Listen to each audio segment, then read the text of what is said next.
기능사 필기 대응 1회차 문제풀이 진행하겠습니다. 1번 전자제어 가솔린 기관에서 공회전 속도 조절 장치를 볼 수 없는 것은 이때 공회전 속도 조절 장치죠. 이 공회전 속도 조절 장치라는 건요. 엔진이라는 게 저희 엔진이 이렇게 있으면은 일단 엔진이 있으면은 저희 흡기로 공기가 이렇게 들어오고 배기가 바깥으로 이렇게 나간다라고 했을 적에 자, 공회전이라고 하면은 아이들 상태를 얘기합니다. 아이들 상태를 얘기하고요. 가솔린이나 디젤 기준으로 봤을 적에도 보통 750 RPM 정도 수준으로 왔다 갔다 하는 것, 즉 가속 페달을 밟지 않고 그냥 시동만 켜놓은 상태죠. 이때도 보면 시동만 켜놓은 상태 가솔린으로만 본다라고 하면요. 자, 여기서 공기가 들어가게 되면은 흡기 밸브 바로 앞단에서 인젝터에서 연료를 쏴주는 거죠.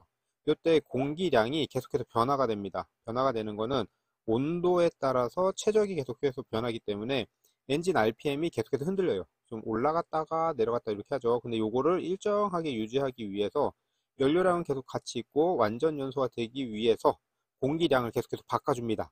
공기량을 바꿔주는데 이때 사용하는 장치가 여기 공회전 속도 조절 장치라고 보통 얘기하고요.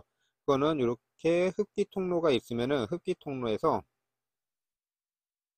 통로가 이렇게 되어 있으면은 이런 흡기 통로에서 바이패스를 시켜줄 수 있는 장치를 하나 달아놓는 겁니다. 그 중간에는 저희 스로틀 밸브가 이렇게 되어 있는 거고요.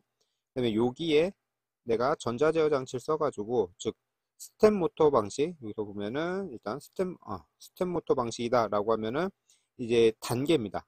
이게 그 계단에 올라가듯이요. 요건 뭐 1단, 2단, 3단, 4단 해서 즉 이게 스텝 모터가 있으면은 여기 열어주는 거를 1단, 2단, 3단, 뭐 4단 이런 식으로 1단은 제일 뭐 0개 뭐 0단이다. 그러면 완전히 닫혀 있고 1단이다 조금 연다, 2단 좀 더 열고 3단 좀 더 열고 4단 완전히 연다. 이런 개념으로 보시면 될 거고요. 그 다음에 ISA 같은 경우는 이런 스텝 모터 방식이 아니라 여기에 액추에이터를 하나 집어넣습니다. 그래서 액추에이터를 집어넣어서 회전을 해서 공기 통로를 넓혀주고 좁혀줘서 공기량을 바꿔주게 된다. 라고 보는 거고요. ETC 해서 전자제어 스로틀은 요거는 전자제어 스로틀은 이렇게 바이패스 밸브가 없고 스로틀 흡기 통로가 있으면 스로틀 밸브가 있으면요. 이 스로틀 밸브를 저희는 이렇게는 모터로 아예 작동을 시킵니다. 모터를 작동시키기 때문에 바이패스 할 필요가 없이 모터를 좀 작동을 시켜서 이렇게 스로틀 밸브를 살짝 열어준다. 이런 개념으로 볼 수 있는 거죠. 그래서 공회전 속도 조절 장치로는 ETCS, ISA, 스텝 모터고요. 답은 가변 흡기 제어 장치. 요거 가변 흡기 제어 장치는요. 들어가는 공기량이 아마 수업 시간에 잠깐 했었을 거예요.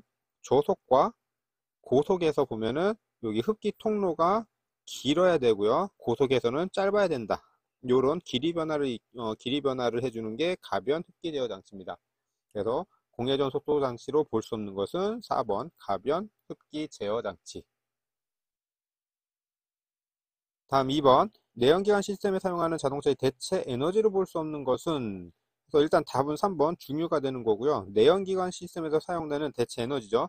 내연기관에서 사용하는 것, 즉 어떻게 보면 이제 석유를 주 성분을 합니다. 석유를 주 성분을 하는 거는 이것도 저희 수업 시간에서 보면은 아마 둘째 주 차에 2주차 때 아마 좀 진행했던 것 같은데 저희 벙커CU라고 해서 그 원유를 사갖고 와서 요거를 원유를 이렇게 불로 끓이죠. 불로 끓이게 되면은 LPG가 나오고 가솔린이 나오고 등유, 가등, 경, 중, 그 다음에 이제 아스팔트나 아스콘 이렇게 나오죠. 그래서 가솔린, 등유, 경유, 중유가 나옵니다. 그래서 얘네가 지금 현재는 내연기관에서 주로 사용하고 있다면은 요거를 대체할 수 있는 거를 저희는 찾는 거죠.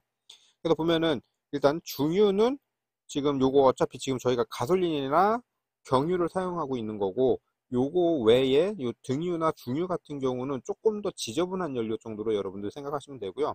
그래서 요런 중유 같은 경우는 저희 이제 선박 엔진 또는 소형 디젤 엔진 또는 보일러 등에서 사용을 한다라고 보시면 되는 거고요. 요 알코올을 체크해서 오신 분들 많은데요. 요 알코올 같은 경우도 엄연히 따지면은 요 알코올이란다는 보다는요. 바이오 알코올입니다. 알코올인데 요런 바이오라는 단어를 이렇게 빼버리고 그냥 알코올만 주는 거죠. 요게 왜 그러냐면은 문제를 쉽게 주면 안 되기 때문에 약간 좀 혼동되게 라고 혼동되게 주려고 이런 식으로 이게 단어를 빼는 경우도 주로 있으니까 봐가지고 내가 기존에 쓰던 연료가 아닌 것들을 여러분들 어쨌든 답으로 체크를 하시면 되겠죠. 그래서 답은 3번 중유가 됩니다. 3번 직접 고화 분사 방식 디젤 엔진에서 예비 분사를 실시하지 않는 경우로 틀린 것은, 일단 예비 분사가 뭐냐라는 게 좀 알아야 되죠. 일단 직접 고화 분사 방식 커먼 레일 방식에서는요, 예비 분사 다음에 주 분사가 옵니다. 그래서 이것도 좀 쉽게 이해하려면요, 예비 분사는요, 일단 연소실의 온도를 높여준다, 우리의 방을 따뜻하게 만들어준다. 그 다음에 주 분사를 하게 되면은 착화점까지 빠르게 당겨 올릴 수 있는 거죠. 착화점까지 빠르게 도달할 수 있다라고 볼 수 있는 거죠. 그래서 예비 분사를 실시하고요. 이 예비 분사를 실시함으로 인해서 저희는 진동이나 소음을 저감하는 목적이 있습니다. 이게 진동이나 소음을 저감한다는 건요, 노킹 발생을 방지했다, 이런 뜻도 가능합니다. 그래서 예비 분사를 실시하지 않는 경우로 본다라고 하면은, 일단 보통 나오는 게 예비 분사가 주 분사를 너무 앞지른 경우, 즉 내가 주 분사가 여기 지금 화살표 그린 부분인데, 이때 보통의 예비 분사가 나오는데, 요 너무 앞지른 예비 분사 너무 앞지른 경우, 예비 분사가 너무 앞으로 가 있거나 주 분사가 너무 뒤로 갔을 때, 이때는 예비 분사를 실시하진 않는다. 요거는 맞는 거고요. 그 다음에 엔진 회전수가 규정 회전수 이상인 경우, 분사량이 너무 작은 엔진 회전수가 규정 회전수 이상인 경우, 즉 고속인 경우, 회전수가 너무 빠를 때, 그 다음에 여기 연료 압력이 너무 낮은 경우, 연료 압력이 너무 낮다라는 건요, 주 분사에서도 내가 쓸 수 있는 연료량이 작음에도 불구하고도 예비 분사는 하지 않는다, 뭐 이렇게 생각하시면 됩니다. 그 다음에 엔진 오류, 즉 ECU나 엔진의 오류, 즉 엔진 경고등이 떠 있을 때도 하지 않고요. 그 다음에 압력이 너무 낮은 경우, 이렇게 좀 볼 수 있습니다. 그래서 분사량 보정 제어 중인 경우라고 하는 건요, 일단 분사량 보정 제어라고 보면은 딱 말뜻 그대로예요. 분사량을 보정 제어한다 라는 겁니다. 보정 제어한다라는 뜻은, 저희가 4기통이다 라고 하면요, 4기통에 디젤 엔진이다 라고 하면은 여기에 내가 연소실에다가 직접 연료를 쏴버립니다. 그 다음에 엔진의 회전수 같은 경우는 내 연료량 갖고 회전수를 결정하는 거죠. 회전수를 연료량 갖고 결정하다 보니까 4개의 실린더가 모두 동일한 연료량을 분사해야 되는데, 그렇지 못할 경우는, 예를 들어서 1, 3, 4, 2 순으로 간다. 근데 3번이 유독 분사량이 좀 많다라고 하면은 1번에서는 천천히 가다가 3번에서 훅 올라갔다가 4번 또 내려오고 2번 내려오고, 뭐 이렇게 분사량이 좀 많아지는 곳에 그 RPM이 순간적으로 올라가 있죠. 그러면은 진동도 같이 수반합니다. 이런 거를 방지하기 위해서 저희가 요거 엔진에서는 어떻게 하냐면 연료를 분사를 해요. 분사를 하고 나서 실제 연소가 일어나지 않는 그런 구간에서도요, 요거를 연료를 조금 더 분사합니다. 연료를 여러분들이 거의 몸으로 못 느낄 정도로 아주 미세하게 해요. 그래서 보통 뭐 한 10rpm 10rpm 한 자리 숫자 rpm 정도가 살짝 올라가게끔 띄워줍니다. 그래서 내가 얼마만큼 몇 미리세크만큼 더 분사를 했더니 몇 rpm이 올라갔다, 요거를 다 맞춰주는 거고요. 예를 들어 똑같이 1ms, 1ms, 1ms, 1ms씩 내 분사를 했는데, 특정 실린더에서만 약간의 그 rpm이 올라갔다라고 하면은 요거는 분사량을 줄여줘야겠죠. 요거는 뭐 0.8ms, 뭐 좀 더 낮게 만들어주는 거죠. 요게 보정 제어를 한다라는 겁니다. 요 보정 제어를 할 때도 예비 분사는 진행을 한다라고 보는 겁니다. 그래서 답은 2번이 됩니다. 4번 실린더 내경이 50mm, 그 다음에 행정이 100mm인 4실린더 기관에서 압축비가 11일 때 연소실의 최저는 얼마인가요? 라고 했지. 요거는 문제 풀 적에 대략적으로 여러분들 실수하는 것 중에 하나가 요 4실린더 부분을 곱해준다라는 게 약간 조금 문제가 좀 있습니다. 그래서 요거 4실린더는 굳이 필요가 없는 거죠. 그래서 일단 압축비가 11이래요. 요거 공식 쓰면은 압축비는 1 더하기 간극 최적분의 행정 최적입니다. 그래서 간극 최적분의 행정 최적이 되는 거죠. 그래서 우리가 지금 찾아야 될 거는 VC가 되는 거죠. 그래서 이 VC를 할 적에 여기 1부터 반대로 넘겼다가 두 개 자리를 바꿔만 주면 되겠죠. 그래서 VC 간극 최적은 압축비 마이너스 1 하고 행정 최적 이렇게 나오는 거죠. 그래서 근데 우리는 지금 행정 최적을 좀 찾아야겠죠. 행정 최적은 뭐죠? 이렇게 타원이 있으면은 기둥이 있으면은 요거에 대한 저희 값들을 찾아야 되는 겁니다. 그래서 요거는 0.785 D 자승 L 이라는 공식을 갖고 있습니다. 그래서 0.785 곱하기 행정이 100이었죠. 100이지만 100인데 여기서 보면 이제 cc로 단위로 또 변환을 해 주셔야 됩니다. 그래서 센티미터로 가야 되니까 10배 자승 곱하기 4경, 죄송합니다. 4경이니까 5의 자승 곱하기 10, 즉 4경, 여기가 50mm였고요. 50mm를 5cm로 하는 거고 여기가 100mm였으니까 이거를 10cm로 바꿔주시면 되겠죠. 그래서 이거를 계산을 한번 해보면요. 0.785 곱하기 5 곱하기 5 곱하기 10은 196.25가 나옵니다. 그럼 요거 그대로 넣으면 되겠죠. 196.25 그 다음에 압축비 10-1 이렇게 해주시면은 11 11-1 하게 되면은 19.625 그래서 뒤에 소점 두째 자리까지 빼버리면은 약 19.6cc가 나온다 라고 되어 있는 거죠. 그래서 답은 4번이 됩니다. 요거 할 적에 일단 압축비 여러분들 요거 공식은 외우세요. 그렇게 어렵진 않죠. 어렵진 않기 때문에 요 공식 좀 외워주시면 되고요. 그 다음에 요거 최적 구하는 거, 단위 최적 구하는 거는 0.785 D자승 L입니다. D자승 L이고 간혹 가다가 요게 조금 헷갈리게 만든다 라고 하면은요.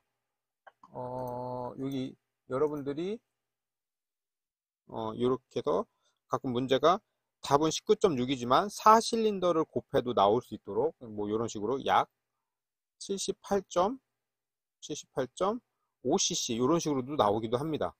요게 4실린더를 곱하게 되면 78.5cc가 나와요. 하지만 저희는 4실린더를 하면 안 된다. 이런 개념으로 여러분들 꼭 보셔야 될 거고요. 그 다음에 요거 공식 외우기 힘들다 라고 하면은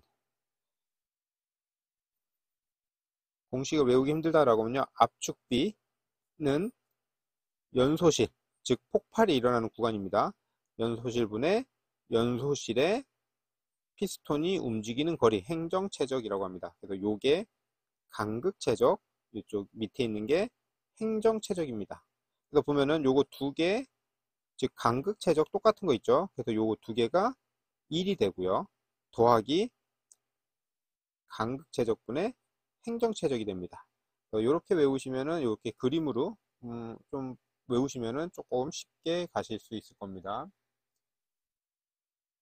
다음 5번. 요거는 크게 안 해도 되겠죠. 좀 그래도 요거는 지금 몇 분이 틀리셨냐면은 17분 중에서 5번이니까 17분 중에서 거의 다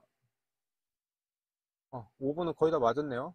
중간고사 때도 나왔던 문제라서 지금 한 분, 두 분 빼고는 다 맞았습니다. 그래서 간단하게 할게요. 6기통이니까 일단은 십자가를 그려놓고요. 흡입, 압축, 폭발, 배기를 놔둡니다. 흡입, 압축, 폭발, 배기를 놔두고 초, 중, 말, 초, 중, 말, 초, 중, 말, 초, 중, 말 나오죠. 한글은 다 시계 방향으로 돌렸습니다. 그러면은 숫자는 반시계 방향으로 돌리면 되겠죠. 2번 실린더가 흡입행정 중간이래요. 흡입행정 중간이 2번 실린더라고 합니다. 그러면은 이 다음에 4가 나와야 되겠죠. 그래서 한 칸 건너뛰어서 4, 한 칸 건너뛰어서 1, 한 칸 건너뛰어서 5, 한 칸 건너뛰어서 3, 6 이렇게 나오죠. 그 다음에 우리가 찾아야 될 거는 5번 실린더의 위치이기 때문에 폭발행정 중간이다 해서 폭발행정 중 그래서 5번의 답은 1번입니다. 다음 6번입니다. 디젤기관에서 가급기 사용 목적으로 틀린 것은 해서 일단 디젤에서 과급기라고 하는 건요. 간단하게 공기를 더 많이 넣는 장치이다라고 하는 겁니다. 그래서 공기를 더 많이 집어넣게 되면요, 엔진이 출력이 증가합니다. 엔진 출력이 증가했다는 것은 평균 유효 압력이 향상이 되는 거고요. 그 다음에 회전력, 즉 힘도 좋아집니다. 최적 효율은 작아지는 게 아니라 최적 효율이 좋아진다라고 해서 틀린 것은 6번이 됩니다. 다음 7번, 가솔린 기관에서 완전 연소 시 배출되는 연소가스 중 최적 비율로 가장 많은 것은, 이거 생각보다 많은 분이 틀렸어요. 거의 대부분 다 틀렸고요. 일단 가솔린 기관에서 완전 연소 시 배출되는 거라고 해서 저게 뭐 여러분들 대부분 뭐 이산화탄소 뭐 이런 걸 적는데요. 일단 그 연소 엔진이 있으면은 엔진에 들어가는 공기, 우리가 흔히들 말하는 공기가 있죠. 이 공기는요, 질소와 산소가 있습니다. 그래서 보통 엄밀히 따지면 질소가 77. 몇 퍼센트 막 이렇게 쭉 나오고요. 뭐 산소 같은 경우가 뭐 한 20%가 채 안 되는 거. 그 다음에 그 외가 이제 다른 물질들이 있는데, 보통 책에서는요, 70%, 30% 또는 80%, 20% 정도가 함유가 되어 있다고 합니다. 그래서 그래도 그냥 보편적으로는 보통 질소가 공기 중에 약 70%가 들어가 있다고 해요. 70% 들어있고, 여기서 연료에서는요, 탄화수소가 들어갑니다. 탄화수소가 들어가는데, 실제 비율은요, 공기가 14.7이라는 완전 연소 기준으로 보면요, 14.7이라는 게 들어갑니다.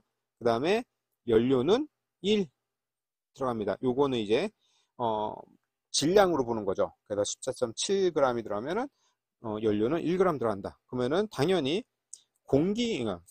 연료보다는 당연히 공기가 많이 들어가죠. 그럼 공기 중에서 산소 같은 경우는 탄화수소하고 탄화수소에 있는 수소와 그 탄소 쪽에 붙어버립니다. 그래서 탄소 쪽에 붙어서 뭐 물과 뭐 일산화탄소, 이산화탄소 뭐 이렇게 쭉 나오는 거고요. 그러면은 질소는 어떻게 되죠? 질소는 그대로 들어갔다가 다 나오게 됩니다. 그러면은 제일 많이 나오는 거는 질소가스. 그래서 답은 4번이 됩니다. 다음 8번. 자동차 기관의 크랭크 쭉 베어링에 대한 구비 조건으로 틀린 것은, 요거는 좀 쉬운 문제긴 한데, 여러분들이 조금 이해를 잘 못해서 틀리지 않았을까라고 좀 생각을 하는 거고요. 일단 보면은 하중 부담 능력이 있어야 되고, 매입성이 있어야 되고, 내식성이 있어야 되고, 내 필요성이 작아야 된다라고 되어 있습니다. 일단 하중에 대한 부담 능력이 있어야 되겠죠. 내 폭발이, 게 예를 들어서 크랭크 축이다 라고 하면요, 크랭크 축은 아실 거니까 여기 메인 베어링이 걸려 있다 라고 하면은 여기는 어때요? 내가 연소실에서 폭발이 일어나서 힘을 가하게 되면 여기 충격이 가겠죠. 그러면 어쨌든 하중이라는 게 순간적으로 늘어납니다. 이런 거를 부담할 수 있는 능력이 분명히 있어야 되는 거고요. 매입성 같은 경우는 저희 오일 간극이 계속 있죠. 그래서 즉 유막을 형성하고 있습니다. 이때 형성된 유막에 이물질이 들어가면 어떻게 된다고 했죠? 그죠? 유막이 깨져버립니다. 요 깨진 거를 방지하기 위해서는 베어링이 있으면은 베어링 요 표면에 이렇게 그 먼지 같은 게 있으면 이 먼지들이 안쪽으로 이렇게 스며들어야 됩니다. 이런 거를 보통 매입성이라고 하는 거죠. 그 다음에 내식성은 그냥 말 그대로 부식이 되지 않는 성질, 이런 거를 얘기하게 되는 거고요. 내 필요성, 즉 내 필요성, 내가 반복적으로 얘를 일을 시켜도, 즉 베어링한테 일을 계속해서 시켜도 이 베어링은 파괴가 되거나 변형이 일어나면 안 됩니다. 즉 피로를 내가 하중 부담을 계속해서 줘서 엄청난 피로를 가했어도 얘는 정상적으로 작동을 해야 된다. 하지만 내 필요성이 작다라는 건 뭐예요? 내가 얘한테 조금만 스트레스를 줘도 이거는 금방 망가진다라는 거죠. 그러면은 당연히 안 되겠죠. 그래서 구비 조건으로 틀린 거는 내 필요성이 작을 것. 내 필요성은 작아야 되는 게 아니라 커야 된다라는 겁니다. 다음 9번. 배기가스 재순환 장치는 주로 어떤 물질 생성을 억제하기 위한 것인가? EGR은요, 낙스입니다. 낙스고요. 일단 기본적으로 낙스는요, 자연계에서는 절대 두 개가 물질이 이루어지질 않습니다. 두 개가 붙지 않지만 연소실, 즉 고온, 고압의 조건이 되면요, 질소와 산소가 붙어버립니다. 그래서 질소산화물이 발생하는 거예요. 이렇게 질소산화물이 발생을 하게 되는 거고요. 요 질소산화물이 생성되는 것을 방지하기 위해서 배기가스 재순환 장치 EGR이라는 걸 해놓는데, 요 EGR은요, 이렇게 해서 엔진이 있으면은 배기가스 이렇게 바깥으로 나가죠. 요 배기가스 나가는 거를 끄집어 와가지고 흡기 쪽으로 이렇게 보내줍니다. 흡기 쪽으로 보내주면은 들어가는 공기의 양 대비 쪽에 연소된 요 배출가스가 이렇게 같이 들어가는 거죠. 그러면 예를 들면은 이만큼 지금 그린 그림에 전체적으로 다 그 신선한 공기가 들어가야 되는데 일부분을 신선하지 않은 공기를 집어넣습니다. 그래서 어떻게 보면 최적 효율을 조금 더 감소를 시키는 거죠.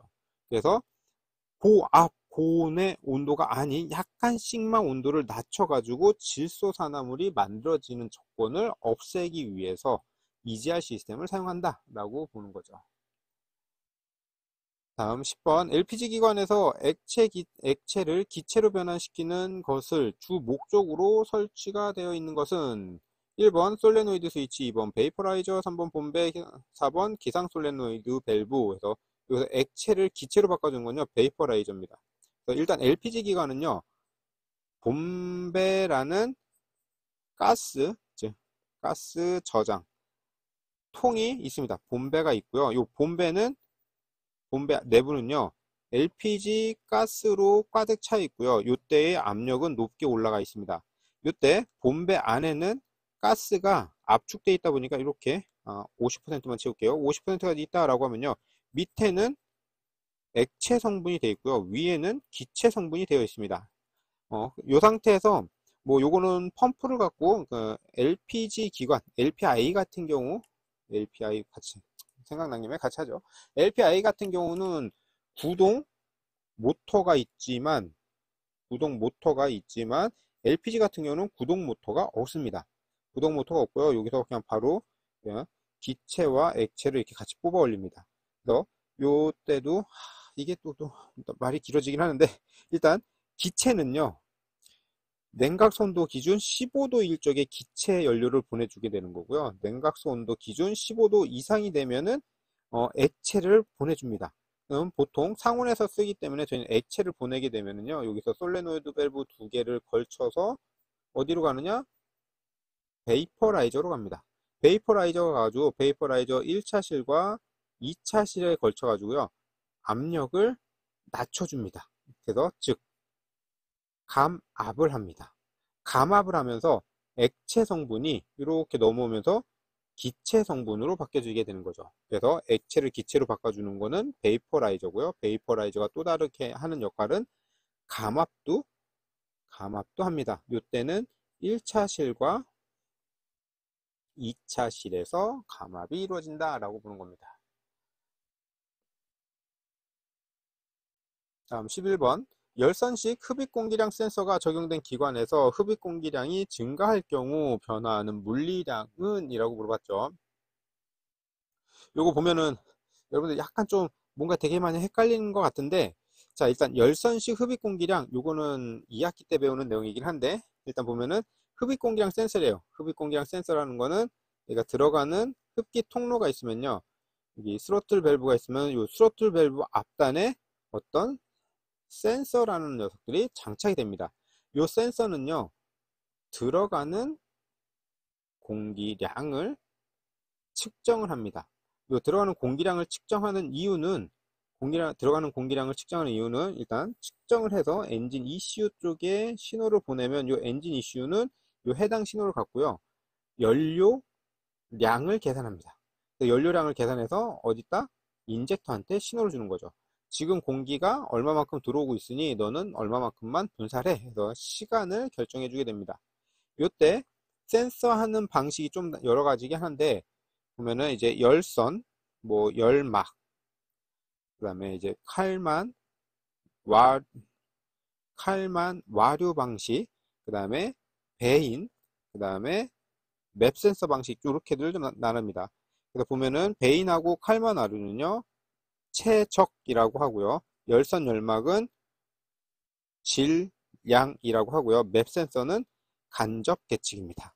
그 다음에 최적과 질량은 직접 계측이 됩니다. 그래서 굳이 여기까지도 알면 좋지만 그죠? 저희는 100점을 맞을 거가 아니기 때문에 그렇게 뭐 크게 이렇게는 이제 2학기 때 알면 되고요. 요번에 3회차 때 시험 볼 때는요. 이렇게까지는 알았으면 좋겠지만 너무 힘들다 생각하면요. 아, 이런 게 있구나 라고만 그냥 눈으로만 읽으시면 되고요. 우린 여기서 이제 열선이죠. 열선이나 열막입니다. 얘네들은 어떻게 되냐? 들어가는 흡입 공기량이 있으면요. 이렇게 해서 선을 하나 놔둡니다. 그 다음에 얘네가 엔진 ECU 쪽에 연결이 돼 있어요. 그래서 엔진 ECU에서는 뭘 보내느냐? 전류를 보냅니다. 전류를 보내면은 이 부분, 저항이 있는 부분에서 열이라는 게 이렇게 올라갑니다. 그러면 들어가는 공기에 의해서 열선이 노출되어 있으면 여기에는 어떻게 되죠? 열이 내려가죠. 즉 열이 뺏깁니다. 열이 뺏기면 엔진 ECU는 이 열을 유지하기 위해서 전류값을 더 많이 증가하게 되는 거죠. 그래서 변화하는 양은요, 전류량입니다. 전류량이라고 보는 거고요. 일단 기본적으로 여기서는 뭐 열량이나 시간 이런 건 다 필요 없고요. 그 다음에 칼만 와류 같은 경우는요, 주파수가 변한다. 이렇게 생각하시면 됩니다. 다음에 12번. 요것도 좀 많이 틀린 문제네요. 10분이 틀렸습니다. 17명 중에 10분이 틀린 거고요. 자, 12번. 전자제어 가솔린 분사 기관을 채택하는 이유로 거리가 먼 것은 1번 고속회전수 향상, 2번 유해 배출가스 저감, 3번 연료 소비율 개선, 4번 신속한 응답성. 그래서 보면은 요거 되게 많이 헷갈릴 거예요. 기계식에서 전자식으로 넘어옵니다. 기계식에서 전자식으로 넘어오면서 엔진의 회전수가 향상이 됩니다. 그 다음에 유해 배출가스가 저감이 돼요. 연료 소비율은 당연히 개선이 됩니다. 응답성 또한 빨라집니다. 기계보다. 그러니까 다 맞으니까 아마 이렇게 해서 뭔지 몰라서 아마 찍었을 텐데, 우리는 기계식에서 전자제어식으로 넘어갔는데 왜 넘어갔는지를 알아야 되는 거죠. 이때 넘어가는 건요, 환경 오염을 방지하기 위해서, 즉 배출가스를 저감하기 위해서 저희는 전자제어식으로 해서 정밀 제어를 합니다. 정밀 제어를 합니다. 자, 정밀 제어를 했다는 건 뭐예요? 유해 배출가스가 줄어들죠. 유해 배출가스를 줄어들고요. 그 다음에 정밀 제어하니까 내가 똑같이 14.7대 1에 완전 연소를 할 수 있는 값을 늘 맞출 수가 있습니다. 이게 막 들쑥날쑥한 게 아니죠. 뭐 희박했다가 농했다 뭐 이런 게 아니라 늘 일정하게 갈 수 있습니다. 그러면 당연히 연료 소비율이 개선이 됩니다. 연료 소비율이 개선이 되고요. 그 다음에 이것도 늘 일정하게 하려면요, 느린 응답성 절대 안 되죠. 빠르게 응답을 해야 됩니다. 그래서 이렇게 유해 배출가스를 저감하기 위해서 전자제어로 갔더니 연료 소비율이 개선됐고 거기에 따른 신속한 응답성이 나왔다라는 거고요. 여기에 따라서 엔진의 회전수 또한 같이 향상을 시킬 수 있었다라고 보는 겁니다. 그래서 우선순위입니다. 이런 문제 같은 경우는 우선순위에서, 자, 1번이 고속 엔진 회전수 향상에 뭐 전자제어가 들어간 거에 뭐 주 원인이 될 수는 없겠죠. 요 고속 회전수 향상, 요거는 전자제어가 아니라 진짜 고속 회전으로 타겟으로 내가 맞춰서 간다라고 하면은요, 전자식 필요 없습니다. 기계식에서요, 연료만 무조건 때려 넣으면은 온도는 엔진 회전수는 많이 올라갑니다. 대신 엔진이 그만큼 회전수를 견딜 수 있을 만큼의 기술력은 돼야 되겠죠. 그래서 12번의 답은 1번. 여러분도 아마 기능사 문제 같은 거 풀다 보면요, 이렇게 우선순위라고 생각하는 이런 문제들이 나올 겁니다. 요때 내가 간 이유가 일단 목적, 그러니까 간 이유, 목적이 뭐냐, 그 목적에 적합한 거, 적합하지 않은 게 뭐냐라는 거를 찾는 것도 어느 정도 연습을 좀 해주시면 될 거고요. 다음 13번. 기관의 총 배기량을 구하는 식으로 올바른 것은, 그죠? 저희 총 배기량은 연소실 하나의 최적을 알아야 됩니다. 요거는 원의 단면적이고요. 그 다음에 행정을 알아야 됩니다. 그 다음에 요렇게 생긴 애가 몇 개가 있냐, 즉 실린더 수가 되는 거죠. 그래서 단면적의 행정, 실린더 수를 다 곱한다. 그래서 답은 2번이 됩니다. 다음 14번.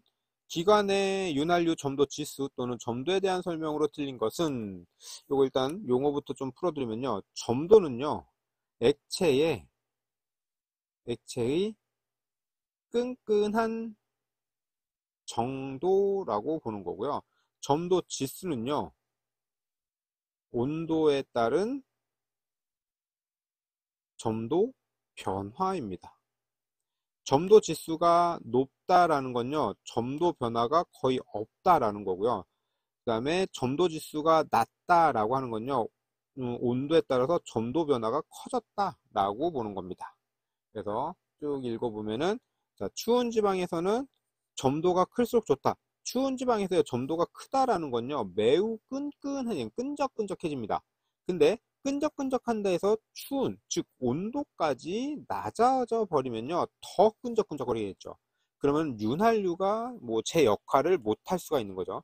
그래서 추운 지방에서는 점도가 작을수록 좋다. 그 다음에 더운 지방에서는 점도가 클수록 좋다라는 겁니다. 네, 나머지는 어차피 여기서 설명드린 거랑 똑같습니다. 온도 변화에 따른 점도가 적은 경우 점도 지수가 높다. 그죠? 점도 지수가 높은 게 온도에 따라서 변화가 별로 없다라는 겁니다. 이건 반대로 이건 또 점도 지수 방금 설명한 거고요. 점도는 끈끈한 정도 이렇게 나오죠. 그래서 답은 2번.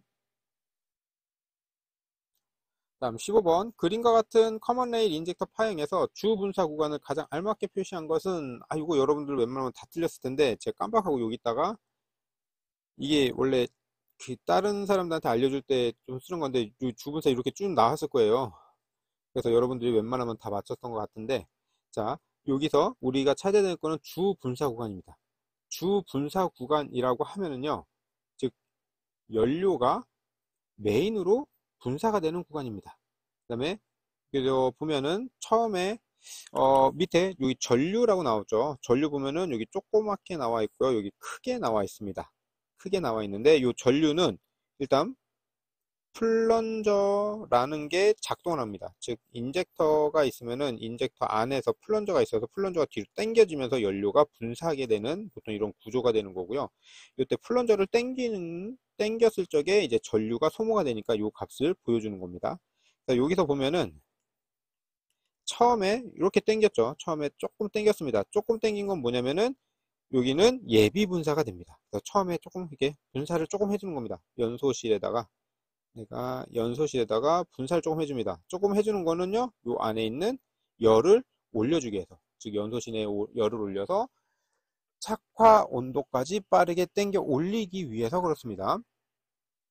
그 다음에 여기는 이제 보통 이렇게 좀 찌글찌글한 부분 있죠. 이건 대부분 다 진동 감쇄 구간이라고 생각하시면 돼요. 그리고 나서 보면은 B와 그다음에 B와 C 사이 요 거리가 또 있고요. 그다음에 C 구간 있죠. 여기 또 어차피 진동 감쇄 구간이고요. 처음에 요 B 구간에 전류값이 쭉 증가하다가 똑 떨어집니다. 요거는 뭐냐? 플런저를 내가 잡아 당겼을 적에, 즉 플런저가 있으면은 여기에 전자석을 만들어 버립니다. 그러면 순간적으로 이게 플런저가 당겨 올리겠죠.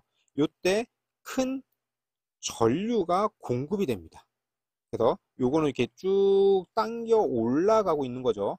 요거는 보통 이제 풀인이라고 합니다. 얘를 잡아 당기고 있다라는 겁니다. 플런저를 지금 잡아 당기고 있는 구간을 얘기하는 거고요. 그 다음에 잡아 당겼으면 어때요? 위까지 끝까지 올라갔으면은 얘를 잡아줘야겠죠. 요거를 홀드인 구간이라 해서 요 부분 D 다음에 나오는 곳이 이제 홀드인 구간이 됩니다. 그러면은 우리는 연료를 분사할 적에 여기 플런저가 당겨지기 시작함부터 플런저가 놨을 때까지 홀드인 플러스 풀인 구간을 다 말하는 거죠. 그래서 D 구간이 주 분사 구간이 됩니다. 자, 요 주 분사 구간에서도 보면은 풀인 같은 경우는요, 무효 분사 시간, 홀드인은 유효 분사 시간, 이렇게도 볼 수가 있습니다. 그래서 답은 4번. 다음 16번. 실린더 내경이 75, 행정이 75, 압축비가 8대 1인 4실린더 기관의 총 연소실 최적은 얼마인가요? 라고 그랬습니다. 요거 문제 풀 적에요. 요거 중에요. 총입니다. 총 연소실 최적입니다. 요거 여러분들 7분밖에 못 맞았는데 아마 요게 왜 그러냐면은 아까 요거 문제 앞에 간극체적 찾은 거 있었죠. 1 더하기 VC분의 VS 요 값입니다. 요때 여러분들 이거 VC 이거 계산을 하지 않을게요. 이거 VC 값을 찾았잖아요. VC 값을 찾았으면요, 여기에요 다른 게 필요 없고요, 곱하기 4를 하나 무조건 해주셔야 됩니다. 곱하기 4를 꼭 해주셔야지 이제 정확한 값이 나오고요. 그래서 189.3, 189.3이 나옵니다. 요건 아까 앞에서 풀었던 문제고요. 네, 똑같은 문제입니다. 똑같은 문제인데 단 틀린 게 총연소실이라는 단어가 나왔기 때문에 그냥 곱하기만 좀 해주시면 돼요. 곱하기 4 이것만 해주시면 됩니다. 다음 17번 내연기관의 기본 사이클로 보기 힘든 것은 1번 역 브레이튼 사이클, 2번 정적 사이클, 3번 정합 사이클, 4번 복합 사이클. 그래서 보기 힘든 거는 당연히 1번 역 브레이크 사이클입니다.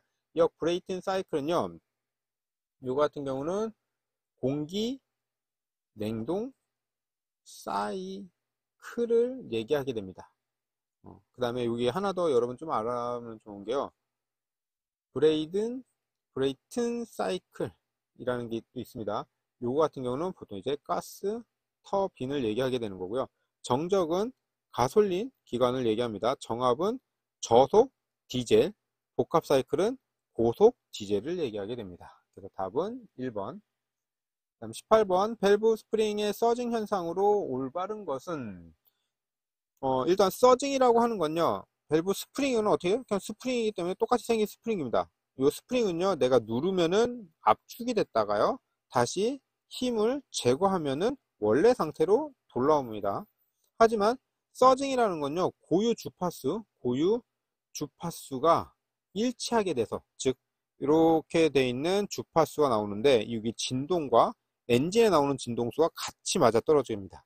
엔진에 나오는 진동수가 이렇게 나오다 갑자기 얘랑 맞아 떨어진다라고 하면요, 이게 증폭이 됩니다. 그래서 이렇게 올라가게 훨씬 더 큰 값으로 올라가는 거죠. 그 뜻은 뭐냐? 눌렀다가 놨을 적에 이 스프링이 정지하지 않고요, 계속 늘어났다 줄어났다 계속 움직이는 거죠. 찡 하고 움직이는 거를 보통 서징이라고 합니다. 그래서 보면은 밸브 스프링의 고유 진동수와 캠 회전수의 공명에 의해서, 즉 주파수가 맞아 떨어졌다라는 뜻입니다. 공명에 의해서 밸브 스프링의 공진한 현상을 얘기합니다. 그래서 답은 4번.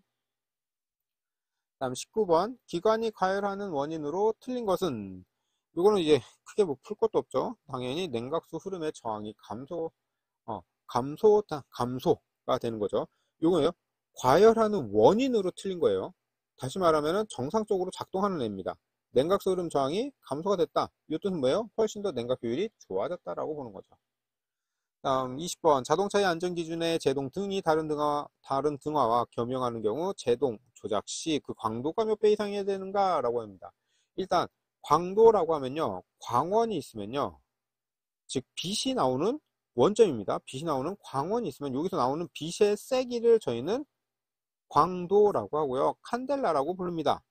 그래서 요거는 저희 브레이크 그 뒤에 보면은 보통 여러분 들어보신 분들도 있겠지만 더블다마라고 합니다. 이런 식으로 필라멘트가 두 개가 들어가 있습니다. 그래서 하나는 보통 미등이고 하나는 브레이크 등입니다. 요 미등하고 브레이크 등은요, 미등의 밝기에 3배 차이가 나야 됩니다. 그래서 답은 3번. 요거는 뭐 어떻게 뭐 따로 설명드릴 것도 없고요, 그냥 이렇게 법규가 이렇게 나와 있습니다. 그래서 같이 사용한다 그러면 광도가 몇 배 이상이냐? 그럼 무조건 3배 이상이어야 된다라고 보는 거죠.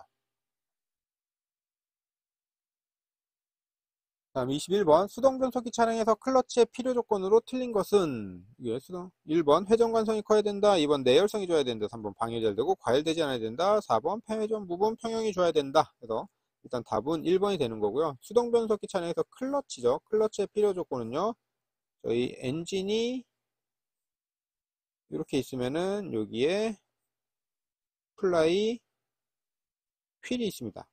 그 다음에 여기에 수동 변속기가 들어가고요. 수동 변속기에 입력축이 쭉, 변속기가 너무 자, 센터를 못 맞췄네요. 입력축이 있으면은 입력축이 있으면은 입력축 끝부분에 스플라인과 연결되어 있는 클러치 판이 있는 거죠. 클러치 판이 있습니다. 요 클러치 판이 플라이 휠에 붙고 떨어지고에 따라서 동력을 전달하고 차단하게 됩니다. 그 다음에 회전관성은 크면 안 되고 회전관성은 작아야 됩니다. 여기 회전관성이 작아야 되는 거는 변속을 하기 위해서 내가 클러치 페달을 밟아요. 클러치 페달을 밟습니다. 클러치 페달을 밟으면 클러치 판이 플라이휠에서 이렇게 떨어집니다. 떨어졌는데 회전관성이 크면 이게 계속 돌려는 성질이 있겠죠. 그러면은 변속을 할 수가 없어요. 떼는 순간 얘는 멈출 수 있게끔 내가 또는 변속을 할 적에 변속에 뭐 아무런 영향을 주지 않을 정도의 회전력만 갖고 있어야 됩니다. 그래서 회전 관성은 커야 된다가 아니라 회전 관성은 작아야 된다라는 겁니다. 그래서 답은 21번의 답은 1번이 되고요. 22번 조향장치에서 차륜 정렬 목적으로 틀린 것은 1번 조향일의 조장 안정성을 준다. 2번 조향일의 주행 안정성을 준다. 4번 타이어의 수명을 연장시켜준다. 4번 조향휠의 복원성을 경감시킨다. 조향휠의 복원성을 경감시킨다. 여러분들 유턴을 하려고 이렇게 내가 스티어링을 돌렸습니다. 한 바퀴 돌렸을 적에 유턴하고 나서 요 스티어링 휠이 원래 상태로 이렇게 돌아와야겠죠. 돌아와야 된다라는 거는 조향휠의 복원성을 증가시킨다라고 해야 되지 경감을 시키면 안 됩니다. 그래서 답은 4번이 됩니다. 23번 자동 변속기에서 차속 센서와 함께 연산하여 변속 시기를 결정하는 주요 입력 신호는 1번 캠축 포지션 센서, 2번 스로틀 포지션 센서, 3번 유원 센서, 4번 수온 센서. 여기서 보면은 자동 변속에서 차속 센서래요. 자동차가 이렇게 있으면은 차속 센서, 즉 바퀴가 이렇게 나 이쪽으로 뭐 프론트 이쪽으로 바퀴가 이렇게 돕니다. 그럼 바퀴가 돌아가는 거를 여기 축이 있으면은 축 위쪽에 보통 이제 홀 센서 같은 거를 하나 박아놔요. 그래서 요 바퀴의 회전수를 감지합니다. 회전수를 감지하고요. 요 신호가 일단 보통 이제 엔진 이슈 막 얘기하신대요. 그게 아니라 요게 과거에는 ABS로 들어갑니다. 현재는요.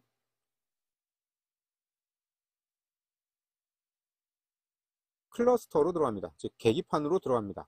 요거 신호는 약간 요즘에는 이제 전자 제어가 되어 있기 때문에 계기판 쪽으로 보내서 타이어 사이즈를 결정하고 하면은 그거에 맞춰서 차량 속도를 결정해 주기 때문에 과거에는 이제 타이어 사이즈에 따른 속도 변화가 아니라 그냥 단순히 회전 속도 그래서 매핑된 값만 썼기 때문에 ABS 들어갑니다. 요 신호하고 어떤 신호를 비교해야 되느냐 저희는 악셀 페달 즉 운전자의 의지를 알아야 되는 거죠. 즉 운전자가 빨리 가길 바라느냐 천천히 가길 바라느냐 악셀 페달이 많이 밟혔으면은 많이 밟혔는데 엔진 회전수가 적어 그러면은 차량의 회전수가 적어 요거는 운전자가 빠르게 탈출하고 싶다 뭐 요런 의지를 또 보였다라고 차는 판단을 하는 거죠. 그러면은 당연히 변속의 단수를 낮춰준다 뭐 이런 식으로 변속의 단수를 낮춰가지고 토크 값을 더 크게 만든다. 또는 운전자가 천천히 밟았는데 회전수가 빨라. 그럼 정속주행을 하고 싶구나. 이런 것 때문에 이제 변속 시기를 결정하기 위해서는 스로틀 포지션 센서하고 차속 센서가 같이 들어가야 된다라는 겁니다. 그래서 답은 2번이 되고요. 다음 24번 종감속 기어의 감속비가 5대 1이고요. 그 다음에 링기어가 2회전 하려면 구동 피니언은 몇 회전 해야 하는가 라고 되어 있습니다. 요거는 뭐 굳이 할 것도 없죠. 보면은 종감속기에서 감속비가 5대 1이래요. 5대 1이고 링기어가 2회전 한대요. 감속비가 5대 1이라는 거는 요런 그리면은 이렇게 링기어가 있고요. 여기에 구동 피니언이 이렇게 들어갑니다. 5대 1이래요. 5대 1. 요거는 5바퀴 돌면 얘가 한 바퀴 돈대요. 그러면 2바퀴 돌려면은 10바퀴가 되겠죠? 그래서 10회전이 됩니다. 다음, 참고로, 여기서 여러분들 구동 피니언, 피동, 그러니까 구동, 피동입니다. 구동이라는 건요, 내가 돌려주는 애를 얘기하는 거고요. 피동은요, 돌려준 애한테 내가 회전력을 받는 겁니다. 그 다음에 링기어라고 돼 있죠. 링기어는 전에 수업 시간에 잠깐 말한 것처럼 이렇게 두 개 맞물려 있으면은 구동축 외에 피동축이 보통 이제 링기어 또는 커다란 거를 보통 링기어라고도 합니다. 다음 25번 유압식 동력 조향 장치에서 주행 중 핸들이 한쪽으로 쏠리는 원인으로 틀린 것은 1번 토인 조종 불량, 2번 좌우 타이어 이종 사양, 3번 타이어 편마모, 4번 파워 오일 펌프 불량. 답은 4번이 됩니다. 요것도 여러분들 좀 많이 틀렸는데요. 요거 파워 오일 펌프는 뭐냐면은 내가 스티어링 휠이 있으면은 스티어링을 이렇게 회전하죠. 스티어링 회전하게 해서 요거는 회전력을 경감시키는 겁니다. 즉 가볍게 만들기. 파워 스티어링 오일 펌프가 하는 역할은 스티어링 휠 조장력을 가볍게 하기 위한 장치가 파워 오일 펌프입니다. 파워 오일 펌프가 불량이면요, 그냥 논파워가 됩니다. 말 그대로 매우 무겁게 스티어링 휠을 돌려야 된다라는 겁니다. 자, 토인 조정 불량이라는 건요, 토인은 뭐예요? 내가 차량을 위에서 봤을 때 앞바퀴가 앞쪽이 작고 앞쪽과의 거리가 짧고 뒤쪽이 커다라는 거죠. 근데 이제 토인 조정 불량, 한쪽은 만약에 좌측은 안쪽 토인인데 우측은 토아웃이다 라고 하면 어떻게 돼요? 차가 직진이 아니라 옆으로 가게 되는 거죠. 좌우 타이어의 이종 사양입니다. 이종 사양이라는 건요, 타이어의 패턴이 다를 수도 있고요, 타이어의 직경이 다를 수도 있고요, 인치가 다를 수가 있습니다. 그다음에 평평비가 다를 수도 있습니다. 즉 한쪽 바퀴가 이렇게 바퀴 두 개를 놔뒀을 적에 이종 사양이다, 즉 높이 차이가 다르다, 인치가 다르다라고 하면요, 예를 들어서 이거 한 바퀴 돌았는데 얘는 1m 돌아. 근데 얘는 한 바퀴 돌았는데 1.2m를 돌아. 그러면 어때요? 똑같이 1회전 했는데 한쪽은 1m인데 한쪽은 1.2m면은 차가 한쪽으로 이렇게 휘어지는 거죠. 타이어의 편마모도 마찬가지로 봅니다. 그래서 답은 4번. 26번. 산소 센서에 대한 설명으로 올바른 것은 1번 농후한 혼합기가 연소된 경우 센서 내부에서 외부 쪽으로 산소 이온이 이동한다. 2번 산소 센서의 내부에서는 배기가스와 같은 성분의 가스가 봉인되어져 있다. 3번 촉매 전, 후의 산소 센서는 서로 같은 기전력을 발생하는 것이 정상이다.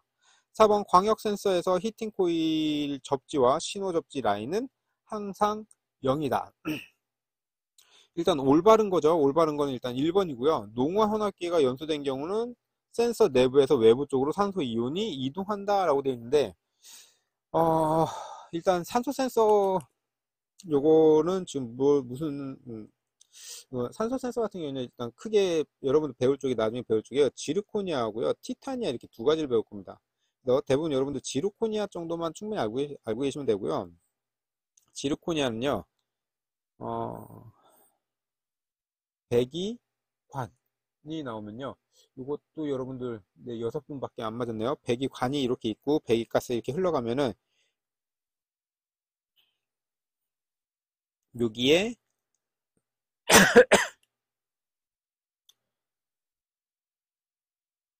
이렇게 생긴 산소 센서를 박아 놓습니다. 그러면은 배기가스 중에 이렇게 흘러가는 거죠. 그럼 배기가스는 배기가스 흘러가고요. 그다음 산소 센서는 보면은 여기에 지금 노란색 친 부분이요, 지르코니아 하고요, 백금이 있다라고 생각하시면 되고요.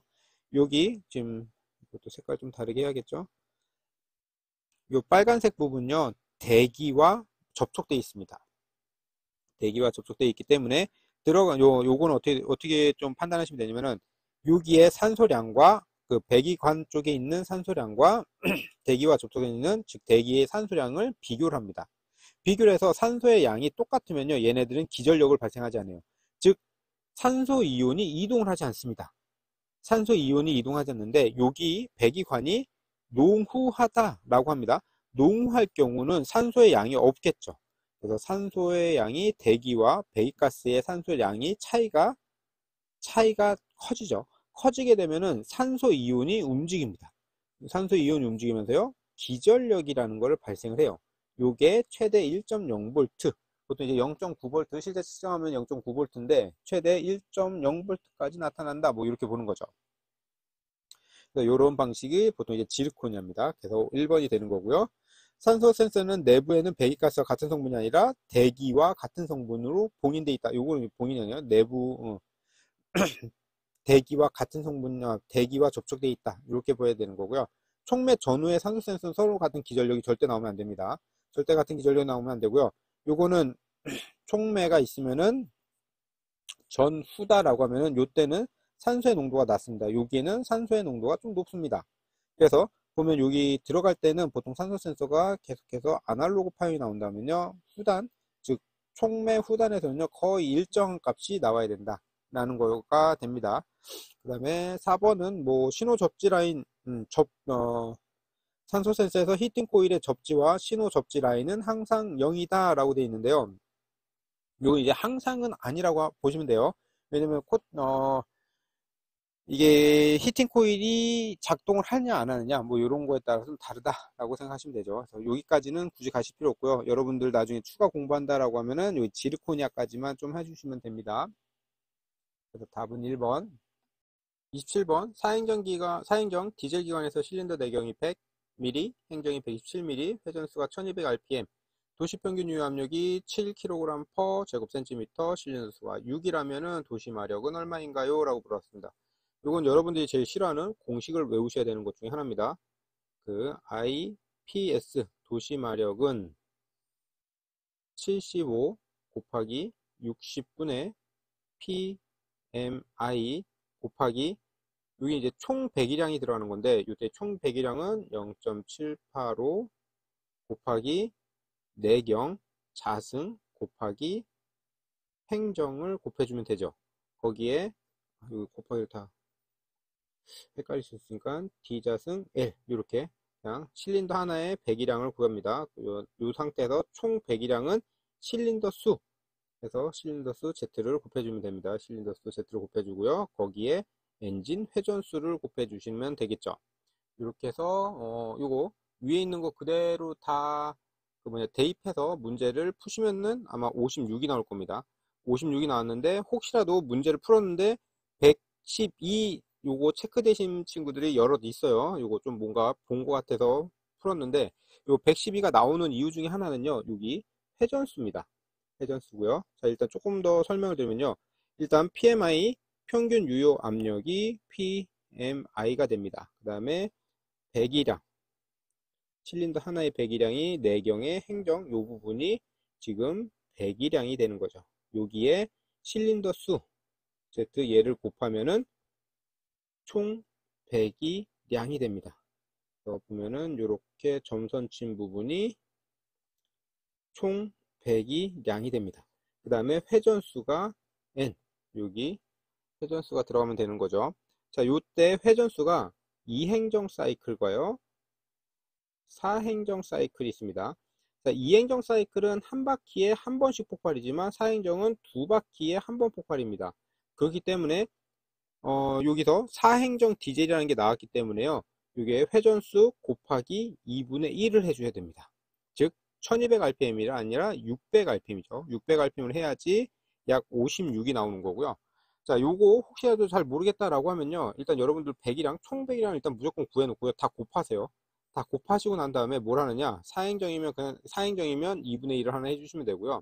2행정이면 그냥 놔두면 돼요. 그 다음에 우리는 마력을 바꾸려고 하죠. 마력을 바꾸기 위해서 그냥 여기 밑에 75가 들어갑니다. 딱 생각하면 돼요.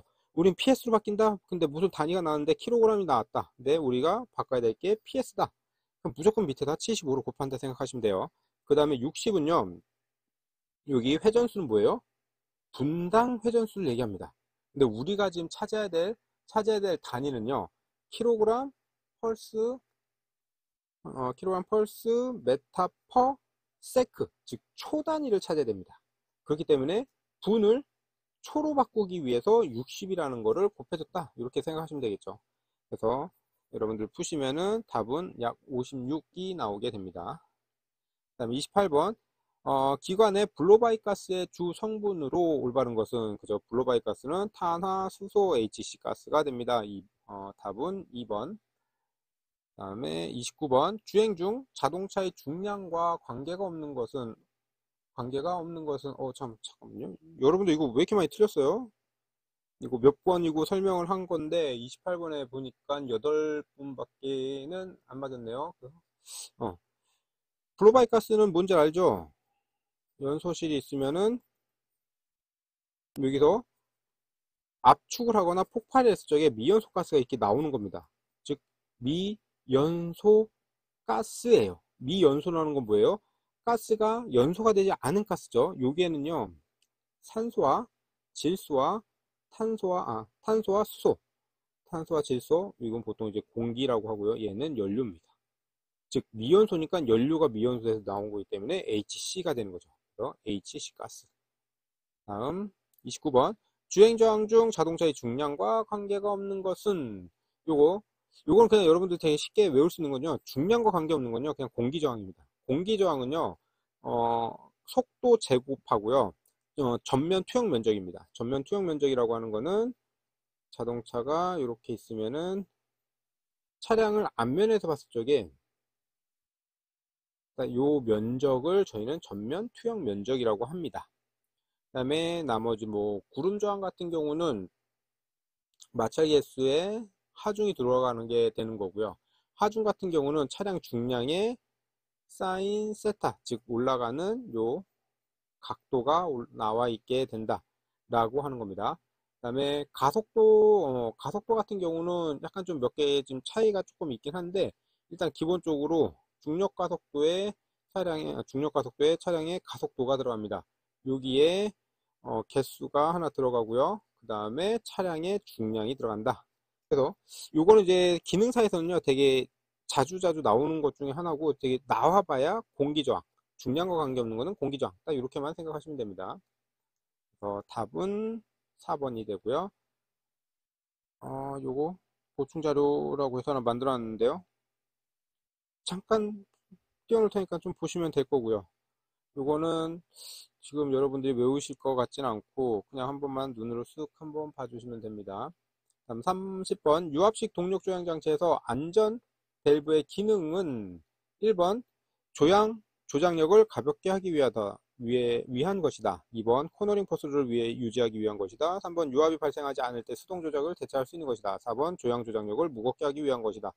여기서 안전 책 밸브입니다. 안전 책 밸브라고 하는 건요, 혹시라도 유압 장치가 고장났을 적에 수동으로 조작하는 겁니다. 그래서 답은 3번 유압이 발생하지 않을 때 수동으로 조작하게 한다. 31번 주행 중 가속 페달 작동에 따라서 출력 변화가 일어나는 센서는, 이거는 그 가속 페달이다 라고 하면요, 저희 기계식 방식이나 이게 전자제어 방식이라서 APS 악셀 포션 센서가 있는 것 같은 경우는요 APS가 먼저 작동하는 거고요. 혹시라도 없으면은 가속 페달이 있으면은 와이어로 연결됩니다. 어디랑 연결되느냐면은 스로틀 밸브와 이렇게 연결됩니다. 그래서 가속 페달을 밟게 되면은 와이어를 잡아당기면서 스로틀 밸브를 여는 거죠. 밸브를 열면은 스로틀 밸브 옆쪽에 붙어있는 스로틀 포지션 센서가 작동을 합니다. 그래서 여기서 신호값을 갖고 오는 거죠. 그래서 스로틀 포지션 센서. 다음 32번 전자제어 현가장치의 장점으로 틀린 것은 1번 고속주행 시 안정성이 있다. 2번 조향 시 차체에 쏠리는 경우가 있다. 3번 승차감이 좋다. 4번 지면으로부터의 충격을 감소한다. 이거 틀릴 수가 없죠. 자, 장점으로 좋은 걸로 틀린 거래요. 딱 4개 읽어만 봐도 틀린 건 뭐예요? 한쪽으로 쏠리면 절대 안 되겠죠. 그래서 답은 2번이 됩니다. 다음 33번 수동변속기 내부에서 싱크로 메쉬 기구의 작용은 1번 배력, 2번 가속, 3번 동기치압, 4번 감속이라고 되어 있는데 답은 동기치압입니다. 수동변속기에서 싱크로 메쉬라고 하는 건요, 저희가 기어가 이렇게 여러분들이 변속기를 어디까지 배웠는지 잘 모르겠는데, 일단 주축과 부축이라는 게 있다라고 하면요, 주축과 부축에 기어가 이렇게 물려 있다 라고 하면요, 여기서 예를 들어서 주축이 회전하고 있고 내가 부축으로 이렇게 회전력을 전달하려고 한다 라고 했을 적에, 여기 처음에 싱크로메시 기구가 떨어져 있습니다. 떨어져 있다라는 거는 요 축과 기어가 연결되어 있지 않은 상태를 얘기합니다. 즉 주축에서 요 기어가 회전하고 있으면은 여기에서 기어는 회전하고 있지만 이 축과 연결되어 있지 않다, 요 뜻이고요. 여기서 싱크로 메쉬, 즉 기어의 변속을 해서 내가 싱크로 메쉬 쪽으로 통해서 여기 두 개를 체결한다, 즉 기어하고 축하고 연결해서 회전을 시킨다 라고 했을 적에, 이때 사용하는 요 싱크로 메쉬는요 동기치압, 회전수를 같이 일치하게 맞춰줍니다. 요거는 간단하게 보면요, 테이퍼지게 돼 있다 이렇게 되어 있으면은 여기 테이퍼지고 있는 게 싱크로 메쉬 기구고요. 이게 안으로 들어가면서 여기 테이퍼지는 그 끝부분에 일단 처음 만나겠죠. 요 부분에서 살살 만납니다. 그러면은 이게 회전하고 있다라고 하면은 여기 만나는 지점에서 마찰이 살짝씩 일어나면서 이걸 천천히 회전을 시켜요. 그러다 조금 더 안으로 들어가면은 좀 더 붙겠죠. 붙으면서 좀 더 확실한 동력을 전달합니다. 그래서 동기화 작업, 즉 동기 치압 작용을 한다라고 보는 거죠. 그래서 답은 3번. 34번 자동 변속기에서 토크 컨버터 내부의 미끄럼에 의한 손실을 최소화하기 위한 작동 기구는 1번 댐퍼 클러치, 2번 다판 클러치, 3번 일방향 클러치, 4번 롤러 클러치. 그래서 여기에서는 지금 댐퍼 클러치입니다. 여기서 자동 변속기에서 토크 컨버터 내부에서 미끄럼에 의한 손실을 최소화하기 위한다라는 겁니다. 이거는 토크 컨버터라고 하면은 저희 토크 컨버터라고 하면요, 플라이 휠부터 그냥 그럴게요. 플라이 휠이 이렇게 있고요. 플라이 휠과 토크 컨버터가 이렇게 연결이 되어 있습니다. 그 다음에 토크 컨버터 연결되어 있고, 반대편에 터빈이 있고, 가운데 스테이터가 있고요. 자, 플라이 휠이 회전하면은 토크 컨버터를, 이것도 색깔 좀 바꿔줘야 되나요? 이렇게 빨간색 부분. 자, 토크 컨버터를 이렇게 회전을 시킵니다. 그 유체가 움직이면서 터빈을 돌리게 되는 거죠. 터빈을 돌리고 터빈에서 나온 게 스테이터를 만나서 방향을 바꿔가지고 다시 이렇게 돈다 라는 개념입니다. 이때 얘네들은 유체로 동력을 전달합니다. 유체로 동력을 전달한다는 거는 유체에서 무조건 손실 마력이 발생해요. 요거를 방지하기 위해서 기계적으로 직결을 시켜줍니다. 그게 요 앞쪽에 댐퍼 클러치가 하는 역할입니다. 그래서 답은 1번 댐퍼 클러치. 35번 ABS의 구성 요소 중 휠의 회전 속도를 감지하며 컨트롤 유닛으로 신호를 보내는 것은, 이거는 계속 나오는 거죠. 뭐 휠 스피드 센서입니다.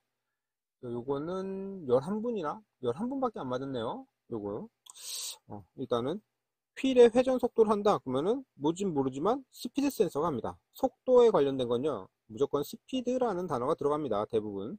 그래서 거의 99.9%가 스피드라는 단어가 들어와요. 그래서 스피드 센서를 찾으시면 됩니다. 요 스피드 센서가 해서 신호를 어디로 보내냐, HECU라는 데로 들어갑니다. 그래서 요거는 이제 ABS 시스템인데, ABS도 보면은 요 하이드롤 유닛을 HU라고 합니다. 그래서 ABS는요, 여기 ECU라는 애가 하나 달려 있고요. 한쪽에 반대쪽에 HU가 달려 있고요. 그 다음에 이쪽에 모터가 보통 이렇게 달려 있습니다. 그 다음에 안쪽에서 솔레노이드 밸브가 같이 있는 이런 구조를 갖고 있다. 그래서 답은 1번 휠 스피드 센서. 36번 유압식 동력 조향 장치에서 사용되는 오일 펌프의 종류가 아닌 것은 1번 베인 펌프, 2번 로터리 펌프, 3번 슬리퍼 펌프, 펌프, 4번 벤딕스 펌프. 그래서 여기서 보면 이제 3번 좀 많이들 하신 것 같은데 이거 조금 헷갈리긴 합니다. 근데 일단 기본적으로 벤딕스 기어 펌프고요. 일단 벤딕스라는 단어가 뭐냐면요, 관성 섭동식입니다. 섭동식을 얘기하게 되는 거고요. 얘는 스타트 모터를 보통 얘기합니다. 스타트 모터에서 사용하는, 일반적으로 사용하는 건 아니고요. 그 잠깐 사용했었던 뭐 이런 방식입니다. 슬리퍼 같은 경우는요, 보통 이제 그냥 여러분들 할 때 롤러형 타입이다 라고 생각하시면 제일 좋겠죠.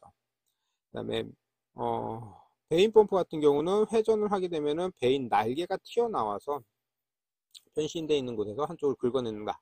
로터리 펌프 같은 경우는 그냥 말 그대로 기어인데 좀 날개가 큰 애들이 있는 것을 이제 로터리 펌프다 라고 보는 겁니다.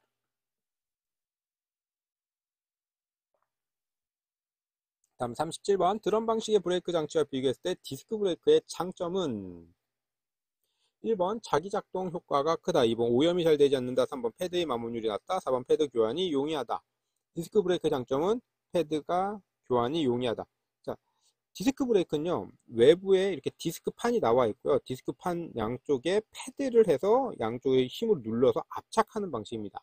그리고 드럼 브레이크는요, 드럼통 형식으로 안쪽에 들어가 있는데 여기에 슈라는 라이닝이라는 애가 이렇게 들어가 있습니다.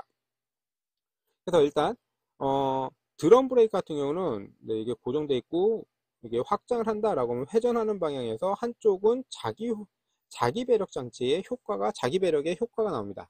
자기 작동 효과가 이렇게 발생하는 거고요. 거기에 반해 디스크는요, 자기 작동 효과가 아예 없습니다. 그냥 오로지 누르는 힘인 거고요. 그 다음에 외부에 노출되어 있기 때문에 물이나 이런 게 쉽게 튀어요. 그래서 오염이 되게 잘 됩니다.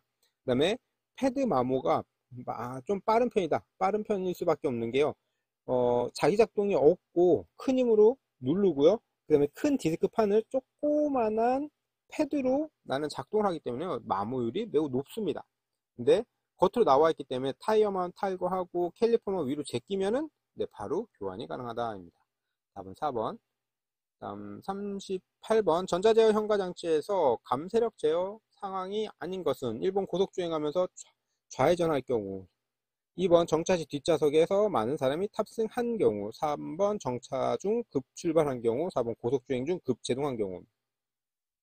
감세력 제어라는 건요, 내가 차가 이렇게 주행하고 있다면요, 이게 앞쪽으로 쏠리거나 뒤쪽으로 차가 있으면은 앞, 여기 가는 방향, 프런트, 리어라고 하면요, 앞쪽으로 이렇게 고꾸라지거나 또는 급가속해서 뒤쪽이 눌리거나, 즉 앞쪽이 들리거나 뒤쪽이 들리거나 뭐 이런 식으로 볼 쪽에 들린다 또는 뭐 어디가 낮아진다 라고 하면 그쪽 부분을 좀 딱딱하게 만들어야겠죠. 그 다음에 좌회전이나 우회전 할 경우 한쪽으로 이렇게 쏠리겠죠. 쏠리는 쪽을 좀 더 딱딱하게 만드는 거고요. 정차 시 뒷좌석에 많은 사람이 탑승한 경우입니다. 이때는 탑승할 경우 또는 정차 시 뭐 이런 단어가 나왔다라고 해도요, 여기는 탑승한 경우죠. 탑승한 경우는 이미 타 있는 상황인 거죠. 타 있는 상황을 이게 감세력을 제어하지는 않습니다. 감세력은 제어하지 않고요. 혹시라도 감세력 말고 뭔가 제어가 들어간다면요, 높이 제어 정도는 들어갑니다. 높이 제어 정도는 들어가는데 실제로 감세력 제어는 하지 않고 승하차 시에는 감세력 제어를 또 합니다. 탑승한 경우가 아니라 사람이 승하차한 경우, 이게 승하차 하는 경우라고 하면은 가능합니다. 이때는 네 바퀴 다 땅땅하게, 네 개 다 서스펜션을 딱딱하게 하드하게 만들어 가지고 차가 움직이지 못하게 만든다, 이렇게 보는 거죠. 네, 여기서는 탑승한 경우이기 때문에 2번으로 가시는 게 맞습니다. 39번 주행 중 브레이크 드럼과 슈가 접촉하는 원인에 대해 해당하는 것은 1번 마스터 실린더에 리턴 포트가 열려있다, 2번 슈 리턴 스프링이 소선되어 있다, 3번 브레이크액이 양이 부족하다, 4번 드럼과 라이닝 간극이 과다하다. 드럼과 슈가 접촉한다라는 건요, 디스크 브레이크 말고 드럼 브레이크에서는요, 이 안에 이렇게 슈가 들어가 있습니다. 슈가 들어가 있고요, 고정돼 있고 여기에 휠 실린더가 있어서요, 휠 실린더는 좌우로 확장을 합니다. 그러면 이 슈가 이렇게 확장을 하면서 겉에 있는 드럼과 표면이 만나게 되는 거죠. 근데 이때 내가 확장을 했다가 이게 즉 브레이크 페달을 밟아서 확장을 했다가 브레이크 페달을 놓게 되면요, 이게 수축이 돼야 됩니다. 안쪽으로 들어와야 되는데 본인 스스로는 못 들어와요. 뭘로 들어오느냐, 리턴 스프링으로 힘으로 다시 수축이 됩니다. 근데 리턴 스프링이 없다라고 하면 확장이 된 상태에서 유지가 되겠죠. 그거는 이게 맞닿고 있다는 거죠. 그래서 슈의 리턴 스프링이 소선됐다라는 겁니다. 그 다음에 마스터 실린더에 리턴 포트가 열려 있다. 그래서 리턴 포트가 열려 있다라는 건요, 책 밸브가 잘못되어 있다, 뭐 이런 뜻도 되는 거고요. 그거는 뭐냐면은 이렇게 보면은 마스터 실린더가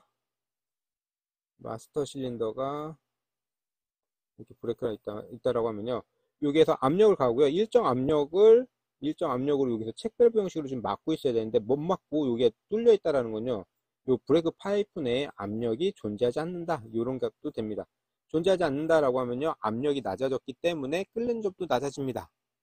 그죠? 끓는 점도 낮아지기 때문에 이제 베이퍼럭 현상 같은 경우도 발생할 수도 있고요. 그 다음에 브레이크 페달을 밟았을 적에 즉각적인 응답이 일어나지 않는다, 뭐 이런 것도 나옵니다.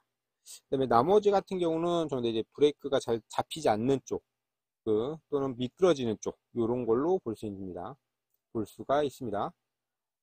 다음 4번 실린더 푸시로드에 적용하는 힘이 120kg 펄스이고 피스톤의 면적이 4제곱cm일 때 유압은, 이런 문제는 되게 거저가는 문제죠. 내가 이거 계산 공식 단위는 몰라도 됩니다. 요거는 뒤에 단위만 보시면 되겠죠. 우리가 필요한 거는 kg 펄스와 제곱cm만 있으면 되겠죠. 찾아보면은 120kg이래요. 120kg 펄스, 단면적이 4제곱cm래요. 그러면은 30kg 펄스 per 제곱cm 딱 나오겠죠. 그래서 답은 2번. 다음 41번. 용량과 전압이 같은 축전지 두 개를 직렬로 연결할 때의 설명으로 올바른 것은 1번 용량은 축전지 두 개와 같다, 2번 용량과 전압 모두 2배 증가한다, 3번 전압이 2배로 증가한다, 4번 용량은 2배로 증가하지만 전압은 같다. 요거 문제 잘 읽으셔야 돼요. 용량과 전압이 같은, 예를 들어서 12V 10A짜리라고 할게요. 요거 두 개를 직렬로 전압이 같은 축전지 두 개를 직렬로 연결했대요. 내가 이렇게 돼 있는 거를 직렬로 쭉 연결했대요. 12V에 10A, 12V에 10A입니다. 그죠? 이렇게 직렬로 연결되면 어떻게 돼요? 결국에는 나오는 값은요, 24V입니다. 그 다음에 같은 선상에 있기 때문에요, 전압값은 또 같습니다. 전류값은 같습니다. 그래서 10A. 그래서 이거는 전압이 2배로 증가한다라는 겁니다. 근데 얘가 만약에 병렬로 연결돼 있다라고 하면요, 요거는 12V에 20A, 즉 용량만 2배로 증가한다라는 겁니다. 그래서 답은 3번이 됩니다. 요거는 여러분도 간단하게 직렬은 전압은 2배, 전류는 동일, 병렬 전압은 동일, 전류는 2배 이렇게 외우시면 돼요. 다음 42번 교류발전기의 원리로 응용되는 법은, 여러분들 이거 오른발 하세요. 오른발, 오른손의 법칙은 발전기다. 그러면은 왼손의 법칙은 기동 전동기다. 이렇게 하시면 됩니다. 그래서 답은 2번 플레이밍의 오른손의 법칙이 됩니다. 43번 납산 축전지의 온도가 낮아졌을 때 발생되는 현상이 아닌 것은 1번 전압이 떨어진다, 2번 전액의 비중이 내려간다, 3번 용량이 적어진다, 4번 동결하기 쉽다. 자, 납산 축전지의 온도가 낮아졌다라는 겁니다. 온도가 낮아졌다라는 거는 이것도 배터리 쪽에서 전기 쪽에서 좀 설명이 좀 많이 필요한데, 이건 축전지인데요. 이거는 이게 다음에 좀 필요할 적에 제가 수업 시간에 좀 해드리던가요? 아니면 필요하시면은 43번에 43번에 좀 그때 좀 디테일하게 해야 될 것 같습니다. 오늘 아무래도 시간이 많이 늘어나 가지고, 일단 요거는 전액의 비중이 내려간다가 아니라요, 비중이 올라간다라는 겁니다. 일단 온도가 낮아졌다라는 건요, 뭔가 응결이 된다는 겁니다. 그러니까 응집이 된다는 겁니다. 그래서 온도가 낮아지면은요, 물분 황산에서요, 물과 황산이 약간의 분리가 된다는 개념을 생각하시면 돼요. 그래서 물은 물끼리 모여있고 황산은 황산끼리 이렇게 모입니다. 그런 개념을 조금 생각하시면요, 황산이 황산끼리 모이면 어떻게 돼요? 비중이 올라간다 라고 되는 겁니다. 전압이 떨어지는 건요, 온도가 낮아지면서 분자 운동이 둔해지죠. 둔해지면은 그만큼 뭔가가 만들어내는 거를 덜 만들어낸다 라고 보는 거고요. 전압이 떨어진 것만큼 용량이 줄어들기도 합니다. 줄어들고 황산이 빨고 물만 남아있다 라고 하면요, 얼어버린다 라고 하는 거죠. 이건 굳이 물만 갖고 보지 않아도 돼요. 액체 성분이 있고요, 온도가 낮아지면 나올수요, 동결될 수는 있습니다. 이렇게 해서 본다면은 답은 2번으로 가시는 거죠. 44번 ECU에 입력되는 스위치 신호 라인에서 오프 상태에서의 전압이 5V로 측정되었을 때의 설명으로 올바른 것은 1번 스위치 신호는 아날로그 신호이다, 2번 ECU 내부 인터페이스는 소스 방식이다, 3번 ECU 내부 인터페이스는 싱크 방식이다, 4번 스위치를 닫았을 때 2.5V 이하이면 정상 신호로 처리한다. 요거 소스 싱크 나와서 아마 2번 또는 3번을 찍으신 친구는 좀 더 영리한 거고요. 1번 또는 4번 찍으신 친구는요, 네, 이건 좀 문제가 있는 거죠. 일단 온오프가 되기 때문에 아날로그 신호는 아닙니다. 그 다음에 5V로 측정되어 있다라고 하고 2.5V 이렇게 나오는데, 이게 시모스 방식이냐 시모스 방식이냐 TTL 방식이냐 어떤 방식이냐가 안 나왔기 때문에, 이게 정상적으로 이거를 정상이다 불량이다를 정상이다 불량이다를 저희가 말을 할 수는 없는 거죠. 그래서 1번하고 4번은 절대 아닌 거고요. 2번 또는 3번입니다. 일단 그냥 간단하게 소스 방식이라고 하면요, 요거는 입출력이 나옴이라고 생각하시면 되고요. 싱크 방식은요, 입출력이 들어감입니다. 그래서 좀 그림으로 그리면요, 일단 싱크 방식 같은 경우는요, 내가 어떤 제어 장치가 있으면은 접지가 물리고요, 여기에 부하가 걸려 있습니다. 요거 화살표 있는 부분은요, 전원이 들어오는 구간입니다. 싱크 방식이고요. 그 다음에 소스 방식이다 라고 하면요, 소스 방식이다 라고 하면은 부하가 접지 쪽으로 이렇게 빠져 있는 것들. 그래서 부하를 좀 생각하시면 됩니다. 거를 좀 생각하시면 되는 거고요. 그래서 신호라인에서 오프 상태에서 전압이 5V로 측정이 된다라고 되어 있는 거죠. 오프 상태에서 전압이 5V로 측정이 된다. 즉 여기 부하가 걸리는 부분이죠. 이 부분이 5V가 나옵니다. 그래서 싱크 방식으로 보는 거고요. 요거 같은 경우는 여기 오프가 돼 있으면은 요 부분에서 찍으면 어때요? 그냥 0V입니다. 0V. 그래서 답은 싱크 방식이라고 하고요. 요거는 이해하시려면요, 여러분들 그 오음의 법칙 같은 경우도 어느 정도 좀 아셔야 되는 부분이라서 여기는 이게 전기전자, 전자제어 쪽 요거 배우실 적에 조금 더 디테일하게 좀 배우시면은 쉽게 이해하실 수가 있을 거고요.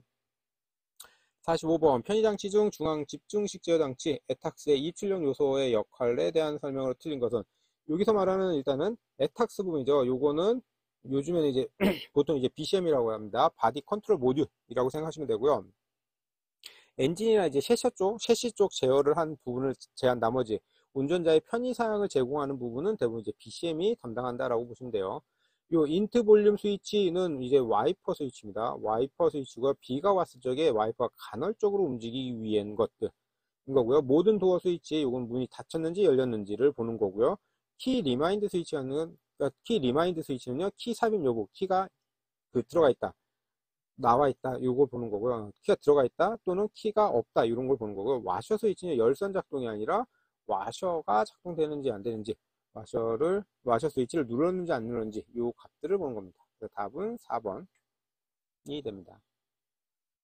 다음 46번 브레이크 등 회로에서 12V 축전지에서 24W의 전구 2개가 연결되어 점등된 상태라면은 합성 저항은 얼마인가요? 라고 되어 있습니다. 이거 브레이크 등에서 여기가 12V짜리입니다. 축전지가 24W짜리 하나, 24W짜리, 24W짜리 하나가 이렇게 연결되어 있습니다. 이렇게 스위치를 하나 달아줘야죠. 이렇게 연결되어 있습니다. 이때 합성저항 요리가 필요한 것은 R 값은 얼마입니까? 라는 겁니다. 요거를 할 적에 저희는 V는 IR이라는 ohm의 법칙과요. P는 EI라는 전력의 법칙을 여러분들이 알고 계셔야 되는 거죠. 그래서 우리가 지금 필요한 값은 R 값입니다. 그래서 요거 우리가 필요한 값은 요 R 값이기 때문에요. R 값이고 그 다음에 여기에서 우리는 전류 값은 주어지지가 않았어요. 여기서 보면은 전력값과 전압값만 주어졌죠. 그러면은 요거를 ohm의 법칙을 I는 R분의 V의 형태로 바꿔버립니다. I는 R분의 V의 형태로 바꾸고요. 요 I 값을 요 안에 집어넣어요. 그러면은 P는 이때 E와 V는 같은 뜻을 얘기해요. P는 R분의 E 자승이 됩니다. 우리가 구해야 될 거는 R이죠. R은 P분의 E 자승이 됩니다. 이때 P는요, 전압값 24W 두 개이기 때문에 24 더하기 24 분의 12의 자승, 12의 자승 하면 되겠죠. 이렇게 해서 계산을 아마 하시면은 이렇게 3옴 나올 겁니다. 3옴. 답은 2번. 요거는 힘들죠? 힘들면은 요 정도는 네, 여러분들이 뭐 꼭 60점이 아니라 60문제에서 36개만 맞아야 되니까 이런 거 한두 문제 정도는 계산 문제 포기하셔도 뭐 그렇게 크게 영향을 미치진 않습니다. 대신 그거 있어요. 계산 문제를 포기했으면 나머지 다 외우셔야 되고요. 나머지를 어떤 걸 포기했으면요. 계산 문제를 외우셔야 됩니다. 다 포기하지 마시고요. 한두 개 정도만 포기하시면 됩니다. 47번 에어컨 매니폴드 게이지 접속 시 주의사항으로 틀린 것은 1번 매니폴드 게이지를 연결할 때는 모든 밸브를 잠그는 실시. 2번 냉매가 에어컨 사이클에 충전되어 있을 때는 충전 호스 매니폴드 게이지 밸브를 전부 잠근 후 분리. 3번 황색 호스는 진공펌프나 냉매 회수기 또는 냉매 충전기에 연결한다. 4번 진공펌프를 작동시키고 매니폴드 게이지 센터 호스의 저압 라인에 연결한다. 읽어보면은 딱 차이점이 나오죠. 얘네 1번과 2번은 뭐예요? 잠그고 나서 연결한다예요. 잠그고 나서 연결한다예요. 3번은 난 뭔지 모르겠어. 근데 4번은 뭐예요? 작동 중에 난 연결하겠다는 거예요. 밸브를 열어놓고 작동 중에 하겠다는 겁니다. 모든 기계 장치는요, 일단 다 오프해놓고 연결하고,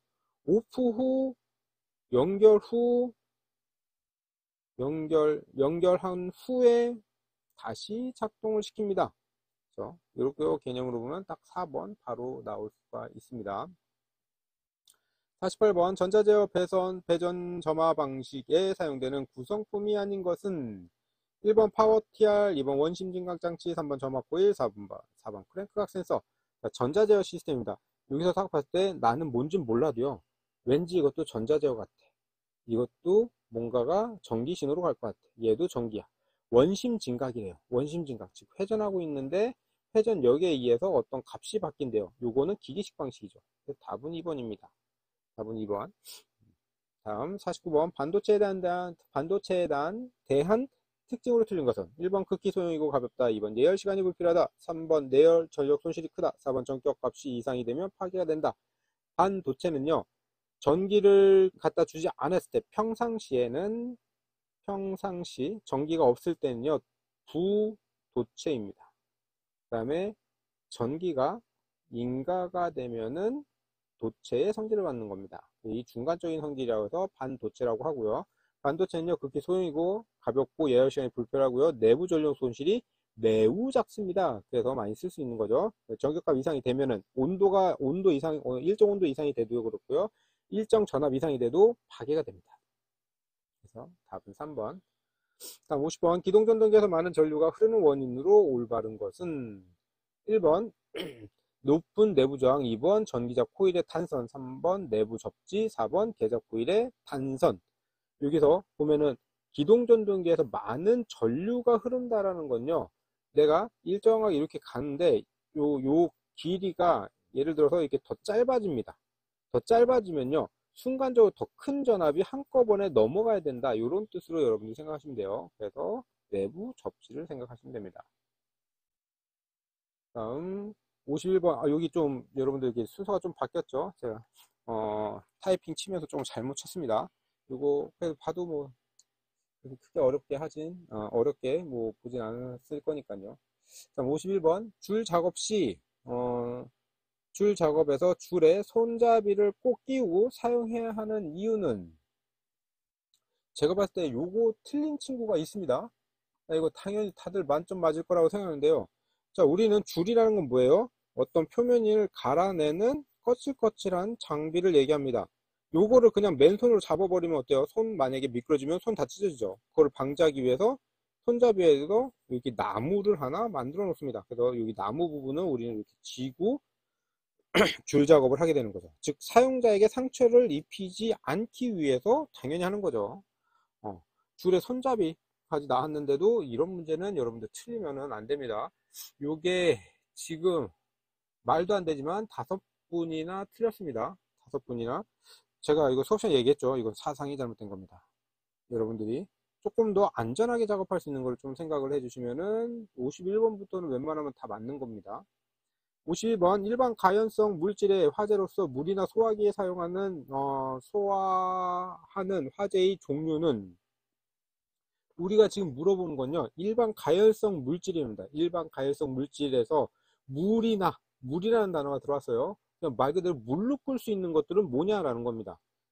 물로 끌 수 있는 것들을 끄는 소화기를 물어보는 거죠. 일단 A급 화재는 저희가 목재, 종이 종류입니다. 그 다음에 B급 화재는요 유류, 가스를 볼 수 있는 거고요. C급 화재는요 전기를 얘기합니다. D급은요 가연성, 금속입니다. 금속 화재를 얘기하는 거죠. 그래서 물이나 소화기, 물로 끌 수 있는 것은요 뭐예요? 목재나 종이죠. 그래서 A급 화재로 가셔야 됩니다. 다음 53번 산소 용접에 대한 안전수칙 작업으로 올바른 것은? 이라고 물어봤습니다. 여기서 여러분들이 일단 기본적으로요 1번을 체크하신 분이 간혹 있어요. 이거 말도 안 되는 겁니다. 모든 복장에는요 기름 묻으면 안 돼요. 무조건 깨끗하게 해야 됩니다. 그 다음에 산소 용접이라는 건요 가연성 가스와 조연성 가스를 같이 묻는다. 즉 아세틸렌 가스하고요 산소통하고 이렇게 배선을 호스를 연결을 해놔요. 그 다음에 여기에 산소 용접을 할 수 있는 이렇게 돼 있는 팁이 있습니다. 여기에 아세톤과 산소가 들어가서요 가연성과 조연성 가스가 만나가지고 여기 앞에서 스파크를 일으키면 불이 막 나옵니다. 이때 끌 적에요 가연성 먼저 잘라버리면 돼요. 가연성 먼저 이게 자르는 건 좀 그렇죠. 잠가버립니다. 잠가버리는 거죠. 그래서 아세틸린 먼저 잠가야 됩니다. 그러면 산소 먼저 잠그면 아세틸린이 나오죠. 그러면은 주변에 산소가 좀 있기 때문에 계속해서 그 불은 붙어 있을 수가 있다라는 거고요. 일단 역화였을 때 요거 자체가 문제가 있는 작업입니다. 그래서 4번은 절대 가시면 안 됩니다. 답은 3번 되는 거고, 54번 기계 부품 중 작용하는 하중에 대한 안전율을 가장 크게 해야 될 것은, 그래서 정하중은요 일정한 힘으로 내가 얘를 누르고 있는 겁니다. 교본 하중은요 두 개의 물체가 있으면요 왔다가 반대쪽 찍었다가 왔다가 천천히 왔다 갔다 하는 거를 교본 하중이라고 합니다. 그러니까 충격 하중은요 내가 얘를 한 번에 세게 쾅 때리는 겁니다. 반복 하중은요 얘를 지속적으로 같은 힘으로 누르는 겁니다. 그러면은 안전율을 가장 크게 해야 된다는 거는 단 한 번이지만 센 힘으로 맞는 충격 하중이 되는 겁니다. 그래서 답은 3번. 다음 55번 공기 압축기 및 압축공기 취급에 대한 안전수칙으로 틀린 것은 1번 공기 압축기 및 1번 전기배선, 터미널 및 전선 등에 접촉된 경우 2번 분해 시 공기 압축기, 공기탱크 및 관로 안에 압축 공기를 완전히 배출한 뒤 실시 3번 하루에 한 번씩 공기탱크에 고여있는 응축수를 제거한다 4번 작업 중 작업자의 땀이나 열을 식히기 위해서 압축 공기를 호흡하면서 작업을 하면 효율이 좋아진다. 자, 4번은 여러분들 미친 짓거리입니다. 절대 하시면 안 돼요. 작업 중. 그 다음에 이제 저희, 에어건으로 저희는 사용을 하진 않지만, 혹시라도 압축 공기를 사용해가지고 몸에 있는 털을 좀 불어내거나, 이때, 일반, 여러분들, 스키장을 가거나, 아니, 이제 바닷가 같은 데 가면 모래 털기 위해서 나오는 공기 있죠. 그거는 이제 압축 공기지만 압력을 되게 많이 낮춰놓은 겁니다. 네, 보통 이제 공업용으로 사용하는 건요, 압력이 높기 때문에 여러분들 이제 상해를 입을 수 있습니다. 그래서 답은 4번. 6번, 기관 정비 시 안전 및 취급 주의사항으로 틀린 것은 1번, TPS, ISC 서버 등은 솔벤트를 세척하지 않는다. 2번, 공기 압축기를 사용하여 부품 세척 시 눈에 이물질 튀지 않도록 한다. 3번, 케이스 점검 시 흔들어서 연료 증발가스를 활성화시킨 후 점검한다. 4번, 배기가스 시험 시 환기가 잘 되는 것을 측정한다. 자, 답은 3번이고요. 캐니스터는 저희 퓨얼 탱크가 있으면은 가솔린입니다. 가솔린은 증발가스가 발생하죠. 이 증발가스를 포집하기 위해서 캐니스터라는 걸 놔둡니다. 이게 이제 활성탄이 들어가 있고요. 이게 활성탄에 증발가스가 모여 있다가 PCSV를 통해서 엔진 쪽으로 다시 공급을 해준다라고 보는 거죠. 그래서 요 캐니스터는요, 점검할 때는요, PCSV를 작동을 시켜서 실질적으로 이게 작동이 되느냐, 누기가 있느냐, 없느냐, 실제 작동을 하느냐, 이런 것들을 보는 겁니다. 이거 흔들면은, 흔드는 순간 증발가스가 막 나옵니다. 절대 흔들면 안 된다. 다음 57번. 계기 및 보안 장치의 정비 시 안전사항으로 틀린 것은 1번 엔진이 정지 상태이면 계기판은 점화 스위치 온 상태에서 분리한다. 일단 딱 봐도 이거 틀렸죠. 전기장치, 여러분들 전기장치 분해할 때는요 무조건 오프하고 진행을 하셔야 됩니다. 그래서 답은 1번. 다음 58번 운반기계의 취급과 안전수칙에 대한 내용으로 틀린 것은 1번 무거운 물건을 운반할 때는 반드시 경종을 울린다. 2번 기중기는 규정 용량을 지킨다. 3번 흔들리는 화물은 보조자가 탑승하여 움직이지 못하도록 한다. 4번 무거운 것은 밑에 가벼운 것은 위에 쌓는다. 3번이죠. 흔들리는 화물은 보조자가 탑승해서 하는 게 아니라 끈으로 꽉 묶어 놔야 됩니다. 아시겠죠? 답은 3번. 59번 납산 축전지 취급 시 주의사항으로 틀린 것은 배터리 접속 시 플러스 단자부터 접속한다. 요거는 플러스 단자부터 접속을 해야 되는 건요. 요거는 이제 쇼트 방지를 하기 위해서 그렇습니다. 전화에게 옷이 묻지 않도록 해야 되고 묻으면요 흐르는 물에 씻어내고요. 혹시 피부에 묻었다 요것도 흐르는 물에 씻어내고 바로 병원 가셔야 되고요. 3번 전액이 부족하면 시냇물로 부족한다. 이때는 시냇물로 하는 게 아니라 저희는 증류수나 빗물, 수돗물로 합니다. 다음 배터리 분리 시 마이너스 단자부터 분리한다. 그죠? 접속은 플러스 단자, 그 다음에 분리는 마이너스 단자부터 분리한다. 답은 3번. 답은 3번. 60번 브레이크 파이프 내에 공기가 유입되었을 때 나타나는 현상으로 올바른 것은 1번 브레이크 액이 냉각된다. 2번 브레이크 페달의 유격이 커진다. 3번 마스터 실린더에서 브레이크 액이 누설된다. 4번 브레이크가 지나치게 급히 작동하게 된다. 공기가 유입됐다는 거죠. 공기가 유입됐다는 거는 내가 브레이크 페달을 밟습니다. 그러면은 마스터 실린더가 있으면은 마스터 실린더에서 휠 실린더까지 유압 라인에 이렇게 공기가 차 있다라고 하면요, 유체가 꽉 있는데 여기에 공기가 들어가 있다. 내가 압력을 가했는데 여기서 압축을 하게 됩니다. 압축을 하게 되는 거죠. 압축을 하게 되면은 이게 더 많이 움직인다 라고 해서 브레이크 페달의 유격이 커진다로 볼 수 있습니다. 여기까지 네, 1회 기능사 필기 1의 대응 1차는 여기까지 하도록 하겠습니다.